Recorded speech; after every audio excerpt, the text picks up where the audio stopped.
All right, through the magic of technology, I think we're connected. Eric Carbaugh, welcome to GallantFew's Leader Chat. Thank you. I appreciate it. We should be able to see comments on the side. I don't know if you can see that in the StreamYard window. There will be a delay. So when people comment or like something, it may come in 10 seconds later than the thing that we talked about. So just so you know that might happen. It sure is nice to welcome you to the show. I appreciate it.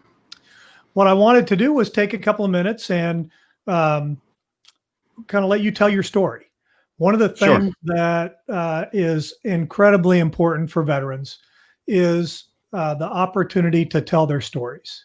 And give me just 1 second here, because I'm going to shoot somebody a note and make sure.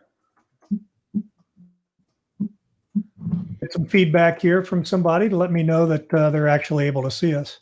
Hey, there we go. Guy Holloway just popped on. So good. We know we're not alone out in cyberspace right now. So I was starting to say an opportunity to tell your story. It is incredibly important for veterans, for anybody for that matter, but really for veterans to tell their story, because America needs to understand what it means to serve. They need to understand some of the sacrifices. They need to understand the fun. They need to understand the stuff that's not so much fun. And by telling that story, oftentimes that veteran gets personal growth out of it, but then they have the opportunity, maybe if there were some experiences that weren't so great, to heal from them, or there may be an opportunity for them to find some purpose. We had a Vietnam veteran at our virtual veteran breakfast this last Saturday that talked about his experience in Vietnam, and he had a diary or a talk log that he kept that logged it. He was an officer at a fire control center, and he logged everything that they did. And as he walked through and talked about this, he remarked that the opportunity to tell his story had helped him deal with some of the experiences that he had in Vietnam better than just keeping it all bottled up inside. So telling your story is a great way to do that.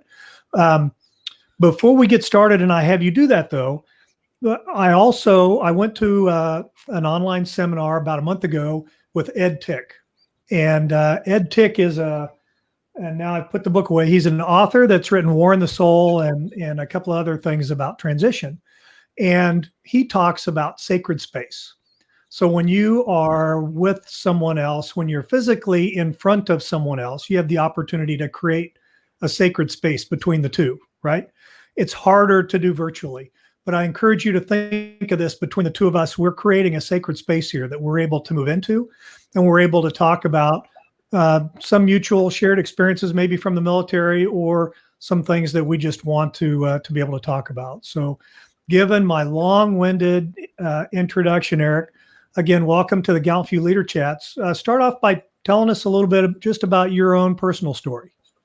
Sure. So I actually served from 92 to 99. I got out, just before 9/11 happened, and seeing what transpired during 9/11, and of course, just the wars that we've been in ever since. My heart, even though I never served in the combat theater, my heart always goes out to our other brothers and sisters who've been in combat and have dealt with these issues. So I've done my best to try to reach out individually to different people and be there just as someone that they can talk to, if nothing else. Because one thing I've learned through other circumstances that I've been in, just having somebody that you can talk to, whether they have any advice or not, it's just the ear sometimes is what makes a difference in life. So that's something that I found to be quite valuable in many ways. And then through that journey, about 5 years ago, I started playing around with the idea of writing a book. But of course, not being in combat, I'm like, well, I don't really have a voice or a story to tell. Nobody's really going to pay attention to me because of that. And it was actually working with one of the veterans that was just struggling with little things. And my perspective comes from purpose, finding purpose. And I know Carl and I, we've talked before about our military and government doesn't do a good enough job transitioning. And a lot of times it's just merely a change of perspective. And that's kind of where I led things in a different way, because I don't have the combat experience per se. I'm able to help them in other areas of life of being able to take control of that perspective to hopefully accomplish and take charge of those little circumstances in their life that sometimes can derail from the bigger issues. And it just is a compounding effect on PTS. So through that time, that's what really kind of inspired me to start writing the book. Yeah, awesome. I want to get to some of the things in the book here in just a moment, but I want to back up to one of the things you said there about you served in peacetime. So it was almost like, my service wasn't quite as good as somebody maybe who went into a combat zone, right?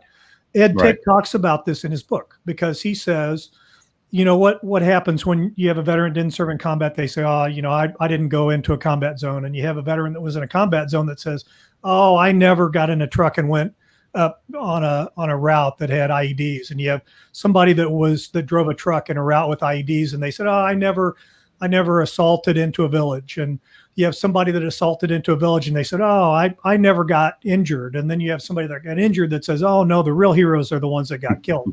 Right. So it's something that the veteran community has to accept the fact that when you volunteered and you raised your right hand and you took that oath, you took the same risk as that Navy SEAL that kicks in the front door tomorrow and tries to rescue somebody, right? It is that there is no, in the terms of equality of service, there's no greater service than another. So I want to make it clear. My perspective is your service is just as much as value as mine, as just as much a value as somebody who earned the Medal of Honor on the battlefield. So that all veterans have to start with that, because if you don't do that, then you feel like maybe I shouldn't reach out, or maybe I shouldn't help, or maybe my service wasn't worthy, and none of those things are true. So it's all, one of those, it gets into what's going on in your head, your self-talk. And if your self-talk is, I'm not quite as good as that person, then you're going to act like that, right? So exactly. And it was awesome too for me, because that allowed somebody who's been through the combat theater to actually bring that out in myself, and made me realize that my service wasn't necessarily any less equal than somebody else's. Of course, being in combat, you definitely take a big sacrifice to do that. And there's definitely scars that have to be overcome from that. But at the same time, it allows me, and that's what he helped me see, it allows me a different perspective to be able to take a step back and look at things in a little bit different way to help. Yeah. And everybody has a way to contribute. Absolutely. And when you don't, one of the big struggles that we see with veterans is there is a tendency to just kind of go where the winds blow them. Yep. And in fact, I'm working on a document today with a company that we've partnered with. And as I'm writing through this, and I'm trying to explain to them kind of the philosophy of what happens between being in the military and being out. When you're in the military, you know what you have to do to go from E1 to E2, E2 to E3, E3 to E4, Exactly. All the way to E9, you know what you have to do, right? And there are things that interrupt that process, whether it's injury or a bad boss, or, you can't do the job, whatever it is, but it is laid out for you. You go to this school, you get these promotion points, boom, boom, boom, boom. Then you get out and it's like, okay, what's my next thing? And what do you mean nobody's going to tell me what that is? Now, all of a sudden it's on you to try to figure it out. And the default for a lot of young veterans seems to be, hey, I can get GI Bill money if I sign up for school. Right. So I'm going to sign up for school and take a Brazilian university online class so that I can get my VA money, but they're not materially advancing their profession forward. Right. And so being intentional through all that is absolutely huge. So you wrote a book. Before we get to what the book is, talk about, you mentioned earlier about as you started going through that process, but what was the motivation that said, darn it, I'm going to sit down, I'm going to write a book, I'm going to put something out there that other people can see? Absolutely. So for me, I've actually been blessed because my career is in the branding, user experience, just the whole marketing type of space in general. So I've been blessed to work with a lot of, Fortune 100 companies, as well as small startups and small mom and pops businesses, which has been great because it allows me to see things a little bit differently, because I can see the big scale and I can also see the small scale and how to help businesses kind of scale up from there. And I took the same approach in the book because I realized there was something I needed to get out, and it wasn't necessarily because of me. It's because of some of the experiences that I've suffered in life as well. Getting out, you're kind of fumbling around for years, and then you finally find your stride, and then you realize you know what, I do have a purpose outside of the military. And I think that was the biggest thing. And that voice I really wanted to capture, because I've seen too many veterans who have almost got to the point of being one of the 22, or they have become one of the 22. And just dealing with one veteran at a time isn't enough for me. That's where I think the book kind of come into play, because hopefully I can get a little bit more of a wider audience. And I look at it in a little bit different aspect as well, because, you know, I am a Christian. So the book is a spiritual journey, but it's not just a Christian book. It's a spiritual journey to realize the bigger picture and how we take these principles and we can apply them to our life to hopefully find that new purpose that we need in that new mission that we don't have in the military anymore. Yeah. So as you went through that process, and just kind of mechanically before we get into the book, because a lot of veterans are like, yeah, I'm going to write a book someday, and then they don't. Right. So what did you like, I'm going to set a deadline of August the 15th. I'm going to have 3 chapters done. Did you go with an outside publisher? Did you do it yourself? What were the mechanics of that?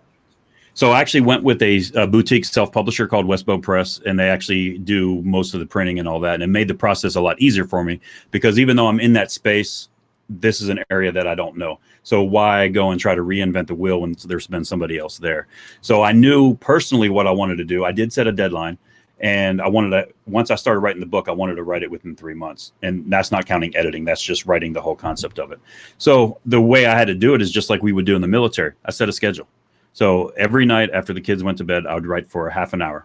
And then on weekends, I would write, you know, on Saturdays, I'd write 1 to 2 hours. And that was my deadline. And there were times that you basically kind of get writer's block. So you don't really write on the book, but you write concepts. Or for me, being a web designer as well, I started working on the website. At least I was doing something that was pertaining to that book and journey and that aspect. And I think that's the biggest thing that we have to do is make that appointment and schedule with yourself and keep it no matter what. It's just like exercise routines and all that. That's one of the things that I lack sometimes is, you know, I stay active, but I don't have that regular exercise routine like I probably should. And it's the same thing with anything that we do. If we're going to do it, make that appointment and keep it no matter what. When you got to make it fun. Exactly. Right. So you got to find a way to reward yourself. And it's funny you were talking about exercise. I was writing about this in the paper earlier that I'm working on for this company, that what's the first thing that goes out the window when you leave the milmilitary? It's getting up at 5 in the morning and being at PT formation at 6, right? That's like, I'm not doing that anymore. Right. And when you're in the military, the mess halls have unlimited high calorie food, right? Exactly. I mean, as much as you want, go for it. It's all, if you're enlisted and you're living in the barracks, it's all free. If you're an officer, you know, it's like $2. Yeah. Or it used to be when I was in. And then you get out and the exercise routine goes out the window, but you keep eating like you did when you were still in. And then after a year, you're like, man, my back is really hurting. And it's, you realize you're carrying around an extra 20 pounds now on your front. So being able to get back into that routine or not let it go in the first place is really important. But once it's out, getting back into it's important. So let's talk about your book now. Sure. What's the title of your book? So it's called Warrior Up. And then the subtitle is Living by the Creed that goes through the veins of all warriors, past and present. So it's kind of this object of, you look at past warrior culture in general, and through to today, and what are some of the commonalities? And then, of course, it's also based, and a lot of people don't think, okay, well, it's based in biblical principles, but how does that equate to warriorhood? Well, you've got the whole armor of God, and that's really, there's a chapter dedicated to each piece of that armor. And the purpose of it is to bring out those principles that we can apply to our life to help guard ourselves, as well as help guard other warriors that might need a help. One of the things that GallantFew focuses on, you see the little star up there over your left shoulder, are 5 what we call functional fitness areas. And when we used to talk emotional wellness, and emotional wellness is a wishy-washy term. What does that mean? Can you rate how well you feel today? That's weird, right? But if you say fitness, emotional fitness, then people are like, well, that kind of catches my attention. So you mean you can actually measure that? And and if you can measure it, then you can improve it. So emotional fitness, physical fitness, social fitness, professional fitness. And the the fifth one is spiritual fitness. And when you think about the areas of your life, a lot of people do mind, body, spirit stuff, right? Because you don't want to have 2 legs because things fall over. You got to have at least 3 legs. But exactly. So we go for 5. So now you have spiritual fitness in there, and the individual beliefs that you have, that I have, that somebody else has, they go kind of across the board, right? I am Christian, and my faith is different than going into a church every Sunday and going to a service, right? Some other people, that's their thing. Mine is different than that, but I know what I believe. So when you think about spiritual fitness, how do you, in your terms, kind of put you on the spot a little bit, how do you define spiritual fitness? For me, it's to understand that none of us are here by accident. The book actually started out with became my life verse, and it's Ephesians 1:4, where God chose each of us before the foundation of the world. So when you look at that aspect of it, it goes right to tell you that nobody gets to give up, nobody gets to quit. And there's some people that die early, unfortunately, and some people die well into age, and there's no thing in between. And then people ask, well, why do good things happen or bad things happen to good people? And, we go back and forth to all of that. But when you look at that scripture, it, to me, provides a true north. So if I already know that I'm created with a purpose, then my goal and my duty as a warrior is to go and find out what that purpose is. And the purpose isn't to make me rich. That purpose is to make life better for those around me. And that's universal, right? Absolutely. Pretty much regardless of what faith you practice, even if you're agnostic, to live a life where you improve the lot of others around you, and especially those who are less well off than ourselves. That is one of the best types of purpose that you can aspire to. Absolutely. One of the things that I encourage veterans to do, sometimes I get some that they're feeling depressed. They have guilt. Maybe they have anger, and they may have a disability that prevents them from going and working in a regular, like, traditional job. When I talk to somebody like that, I usually ask them, what have you done for somebody else lately? Where have you volunteered? Right. And a lot of times they'll sit back and go, what do you mean by that? Well, when's the last time you went and volunteered at a homeless shelter, or went to a humane society and volunteered helping with dogs or cats that are, if they aren't well presented and have a little bit of manners, they're not going to get adopted, which means they're probably going to get put down. So when you take of yourself and you start giving to something around you, some person, something that's bigger than you, then your perspective starts to change. You start to feel some purpose. It goes back to earlier when I talked about telling your story. When you tell your story, that gets people interested. It gives you an opportunity to serve. Absolutely. In the book, you talk about the Warrior's Creed. What's the Warrior Creed? It's funny too, because you can look and Google Warrior's Creed and you're probably going to come up with, a dozen different ideas of what the Warrior's Creed is. And it kind of goes back to what you were talking about earlier when you said that spirituality for different people are going to be different no matter what it is. It's the same thing with that creed. So we have to figure out what that Warrior Creed is to us and apply that to our life. It's not just something that you say. It's not just a mantra, but it should be how we live our life. And the beauty about that to me is when you start to help other people and you start to, again, it goes back to that spirit, mind, and body, health, fitness, is when you start to help other people, you don't realize you're actually helping yourself at the same time, because those individuals that you think need your help turn around and they turn out to give you some insights that you never even thought of. And that's what I love, because it goes back to iron sharpen iron. And when you have that effect, is iron is going to sharpen each other no matter what we go through. And as veterans, especially, we like to be lone wolf. The problem is that's a danger, because it allows us to get in our own headspace, and we need each other. We need the community. Even though we can operate as a lone wolf, we still need people around us to help bring us along, or that we can help bring along. And it's just this full thing that goes back and forth. Remember what happened, though, as iron sharpens iron, so one person sharpens another. I love that verse. Right. You talked about, as a veteran, we want to just do our own thing. When you're in the military, you don't do your own thing. No, you don't. You get assigned a shipmate, a battle buddy, a ranger buddy. Always. You got somebody that is always watching your back one way or another. And you know, traditionally veterans have the attitude of suck it up, drive on. I'm going to solve my own problems. I'm not. Exactly. And part of that comes from, you probably had a squad leader at some point that told you, I don't want to hear your crap. You know, go figure it out. Don't bring that crap to me. Go figure it out. Well, when you go figure it out, you don't just go on your own and figure it out. You go back to your buddy and you're like, holy cow, this guy's going to make me do 8 million push-ups if I don't figure this out. Can you help me?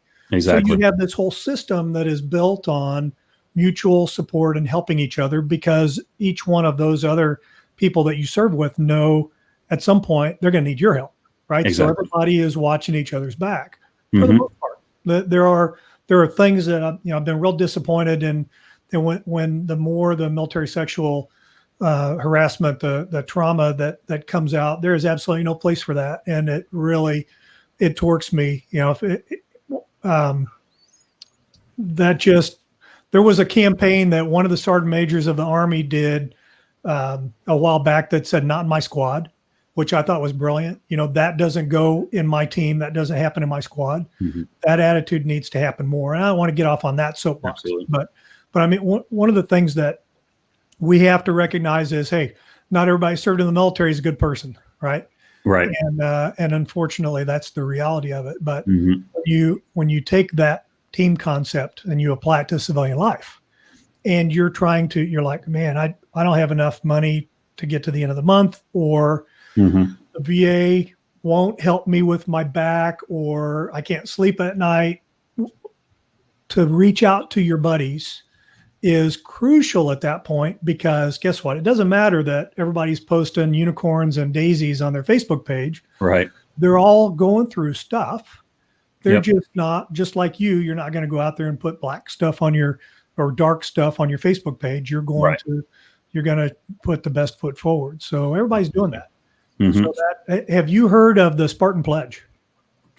I've heard of it, but I haven't really seen much into it yet. The Spartan Pledge is the ultimate buddy system promise. Okay. And Boone Cutler created it about 10 years ago. All right. And GallantFew has rolled it into a lot of things, but it says, nice. I promise not to take my life by my own hand until I talk to my battle buddy first. And my mission is to find a mission to help my warfighter family. So it's a two-way thing, right? It's something you can't do lightly, because if you take that pledge if I take it with you, it's less meaningful than if you take it with somebody you served with. Right. Because you had the blood, sweat, and tears of serving together. So when you take that with them, you're saying, hey, I'm not going to kill myself till I call you first, even if it's to say goodbye. That opens the door to be reminded you're loved and needed, and that the other person respects you. And it's a two-way street, because they're going to do it to you. And then the second half is finding that purpose. You know, if you don't have purpose, your first purpose is find a purpose. Exactly. You always have a mission, even if that mission is to go find a mission. So I like that your book talks about that.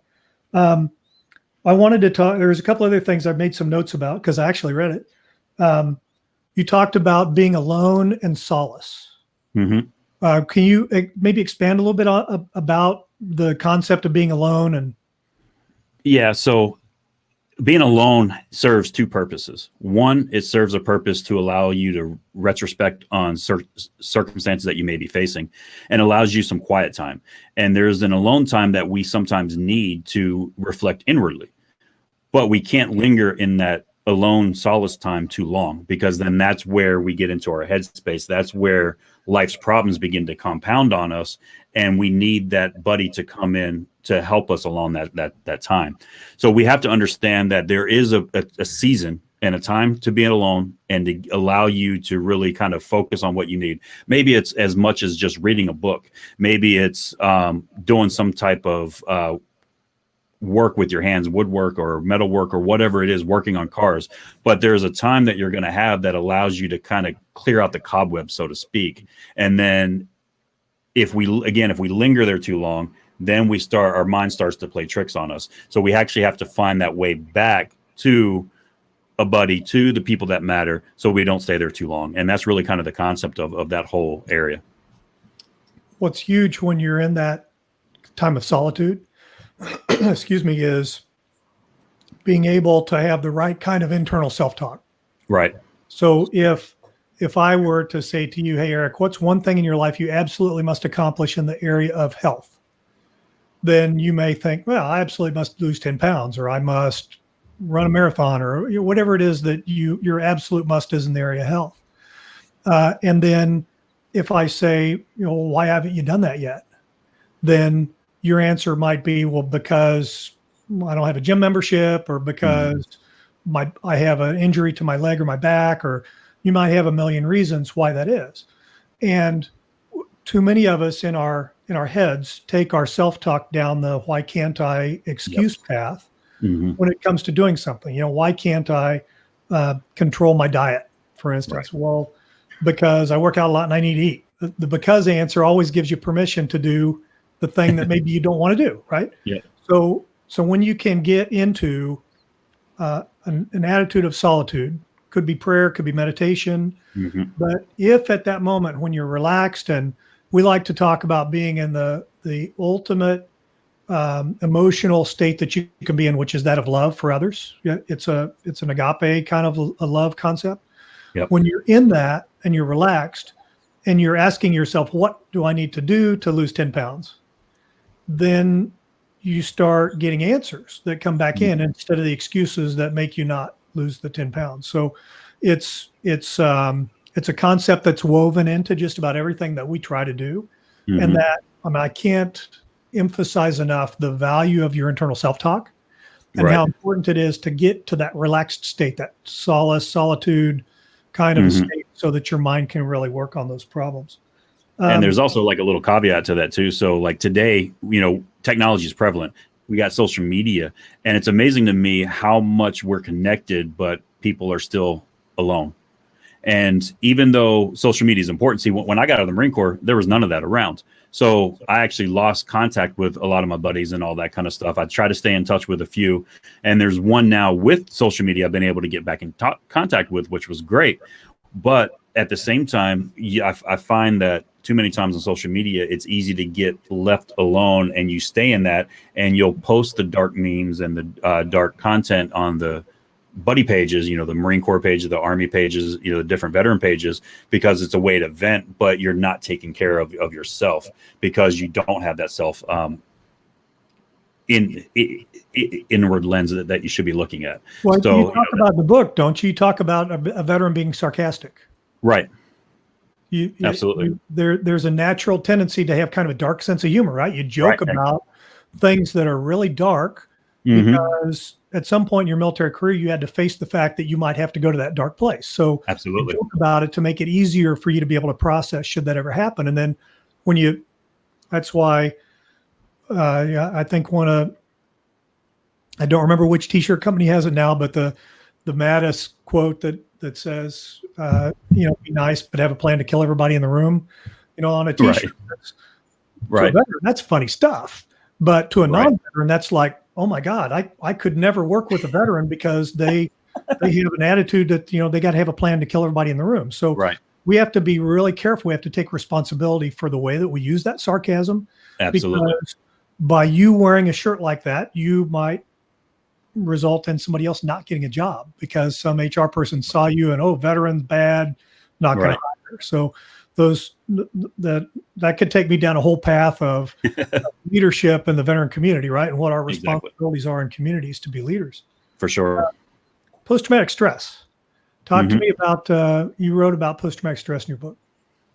Post-traumatic stress is one of the biggest killers for anybody, not just the military in general, but for military, I think it takes more effect quickly if left not in check, basically. So because war deals with mind, body, soul, and spirit, likewise, PTS deals with those same three levels. And if you're a little bit physically, impaired because of war, but you're mentally astute still, you can overcome just about anything. But if you have trauma that you're still seeing things, as you sleep or just in general, or now your body as well as, you've got now two layers of basically not really damage, but areas that need work on. So PTSD begins to compound, and then you throw in all the other obstacles in life that just come about because, you know, that's part of the way life is. All of this starts to implode basically on top of the veteran, and it's just this weight that can't seem to be lifted. And that's why for me, I had to do something different. That's why I wrote the book. It's not going to be for everybody, but the goal is to, if one person can learn something from this to change their life, to find that new perspective, to me, it's worth it. I don't care if I lose money. I don't care about any of that. For me, that's the ultimate goal. And I think we have to come to that aspect of it, because PTSD and PTS is one of the biggest struggles that any veteran is going to do. And our government don't do anything about it. But it's also because they view it as PTSD. They view it as a disorder. PTS is not a disorder. So, and it's because, like I mentioned in the book, is as in the military, we're trained, you're operating on 120, 300% at any given time. Anything less than that is failing. So you have a mission, you have a purpose, you're moving at 300 miles an hour.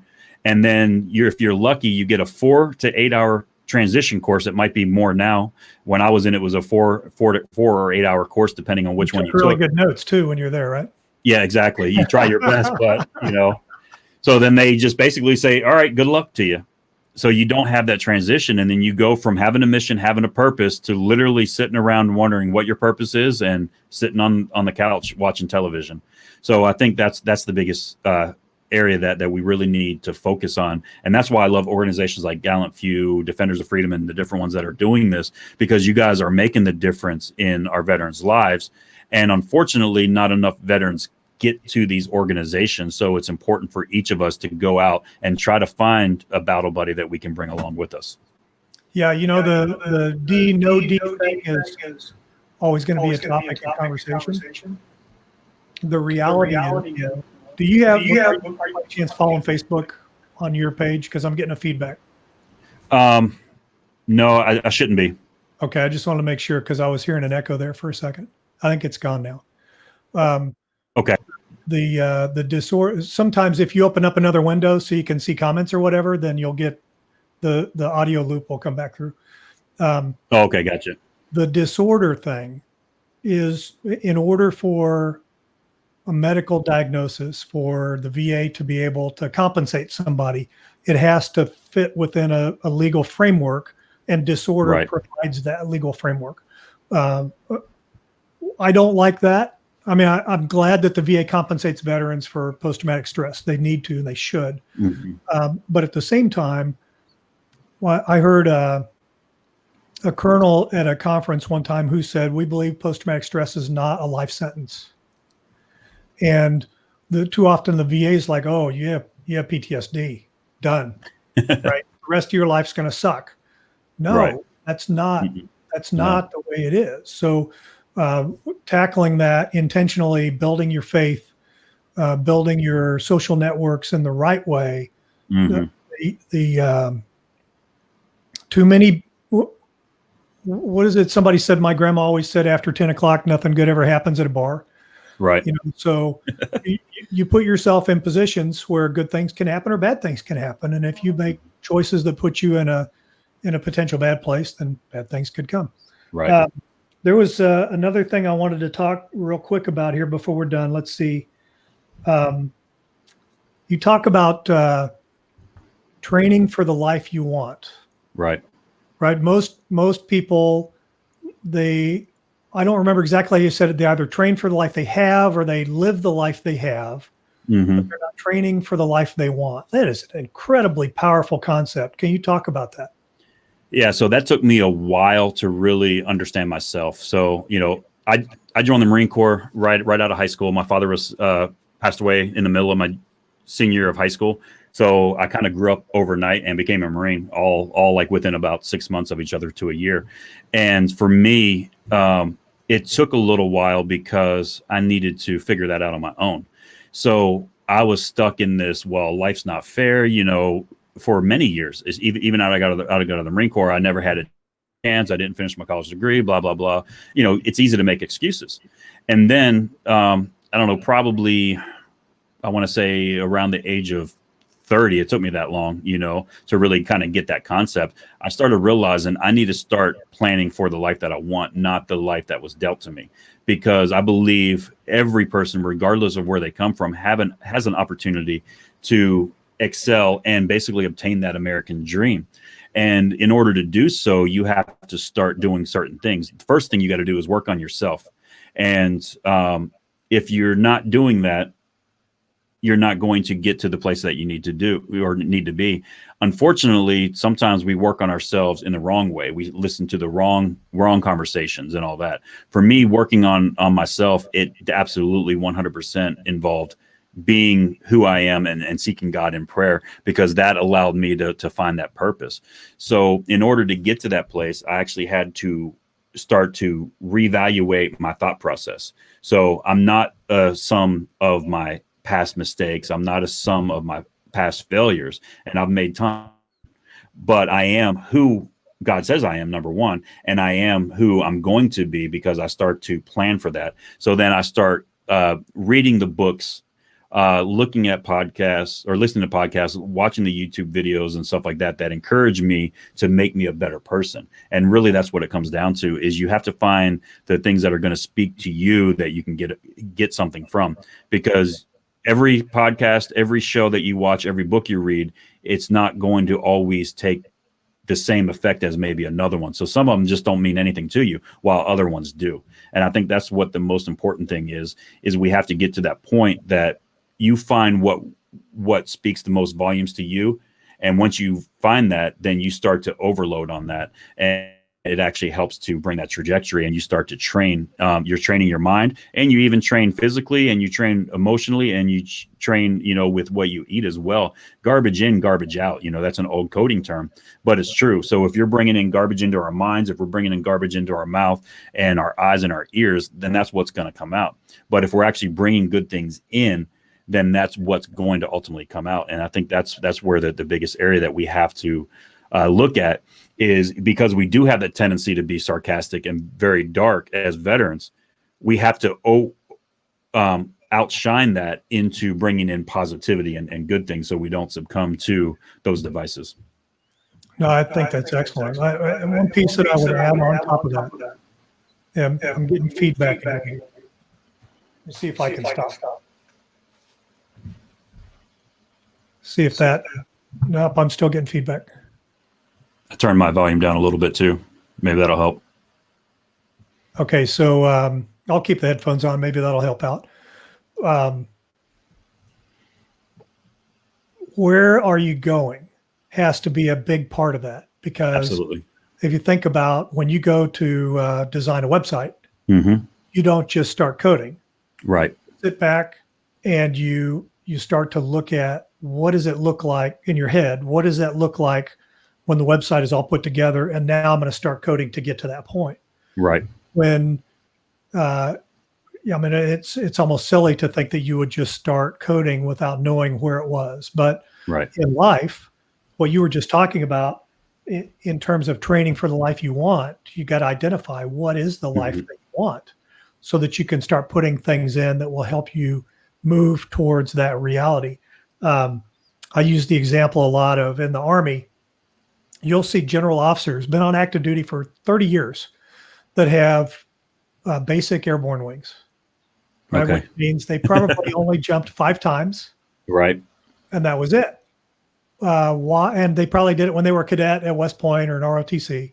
So why did they go through the danger, the pain, the training? Because it can be. It's not as hard as it used to be when I went through, but it's not a walk in the park. Right. Why do it if all you're going to do is jump out of a plane 5 times and never do it again? Exactly. Well, you do it because you have this image in your head of wearing the wings on your uniform, right? So that drives you towards that reality. If they didn't get any wings to wear on their uniform, they wouldn't go to jump school. Right. Right. So in terms of life, same thing. If you don't have an image of what that is that you're working towards, then why go through the pain of working towards it? Oh, because you don't even know where you're going. So that's a huge part of the functional emotional fitness coaching we do, that concept of identifying where are you going and then what do you need to do to start getting there. It comes down to life strategy. Life strategy is the most important thing that we can do, especially as veterans, because we have to understand where we're going and what we want out of life in order to get there. Because if, like you said, if you're just throwing stuff out there, you're not going to, when the rubber meets the road, you're going to give up on it. But if you have a strategy, that strategy is essentially the same thing as us shooting an azimuth, and we know where we're going to on land navigation, and we get to that point. That's what our life strategy should be. And what happens on any azimuth? You're going to get veered off track. Yeah, you're going to fall down in a ditch, walk through a spider Right. web. You're going to do all these things that are going to take you off azimuth. Yep. And Sarah Bonner had written earlier, so I'm trying to watch some of the comments, but our conversation's pretty good, so I'm ignoring all those comments. But I saw one of them that she wrote earlier about how did I come up with the azimuth, the term the azimuth check. I don't know. I can't even count the number of times that I've been at night with the lensatic compass, trusting that this little glowing line is getting me, counting my steps. Right. Having somebody do the same thing to make sure that we agree on where we're going, and to be able to navigate through dangerous terrain at night and get to where you're supposed to be. Right. That's a pretty impressive feat to be able to do it reliably. Right. Mm-hmm. Absolutely. But when you run into those spider webs or fall down in those ditches or hit those big trees, you have to veer off the azimuth and try to get back onto it. And in life, you're having a spiritual test, maybe not getting the job that you wanted or having an injury. All of those things are the spider webs in the ditches and things that take you off azimuth. Right. And if you don't pick yourself back up and reevaluate and replot your azimuth, you're going to go off in a direction that's going to take you not even any place where you want to be. One of my favorite philosophers, the famous baseball catcher Yogi Berra, used to say, and people get tired of hearing me say this, I'm sure, but he said that if you don't know where you're going, you'll probably end up someplace else. Right. And I mean, that's brilliant because that's exactly right. And at the same time, too, just to kind of capitalize on that a little bit, is not just shooting our azimuth is important, but basically knowing your limits. So, I got out in 99, and still to this day, after I've been out for over 20 years, I still know what my pace count is, 63. So that's part of my limit when I'm shooting an azimuth is I've got to know what my pace count is to be able to know how far I'm going and whether I pass my objective or not. And the same thing is true with our limits. We have to know what our limits are in life and know when we need to bring in outside help. So that way, when we do get off track, they can actually help bring us back to our azimuth and back to our true north. That's great. Okay, Eric. So where can people get your book? What website? Yeah, I do have a website. It's called warriorupbook.com. There's also warriorup.club, but the book.com is the biggest one. So warriorupbook.com. The book can actually be found at Amazon, Barnes & Noble, a lot of the different retailers that way. It's also on Apple Books. And it's basically in hardback, softback, as well as ebook formats. And I would love to get connected because I also do have a Warrior Up show kind of similar to this, where I'm just talking about different traits of what a warrior is. And I would love to be able to get some veterans to help come on as well and tell their story, because it goes back to what you were talking about at the beginning of the show, is every veteran needs to tell their story. And the more, I think, outlets that they have to do that is going to be beneficial. Very, very much so. Well, Eric, good. Any parting thoughts? What did I not ask you that I should have asked you? I'm trying to think offhand. I don't really think so. Now, I know Sarah asked if it's on Audible. Not yet. That is one thing that I do plan on doing by the end of the year, is to be able to do the audiobook and have that on Audible soon. Do you have a connection to help you with that? I'm actually going to be doing it myself. So I've got all the equipment that I need to make that happen. So I'll be good with that. Awesome. Good. That I went through that process last year, and that's it's weird to read your own book and then listen to yourself talk. Yeah, I always have that as a hard thing for me to do, but basically I'm going to have to do it, and I'm going to have to, re-record. I'm kind of used to it now after doing the show. I'm like, I don't like that take, and I take new takes and different things like that. So, it should be pretty good. Good stuff. Well, Eric, appreciate you being on the show. I don't tell veterans thank you for your service. I say thank you for my freedom. Yeah, likewise.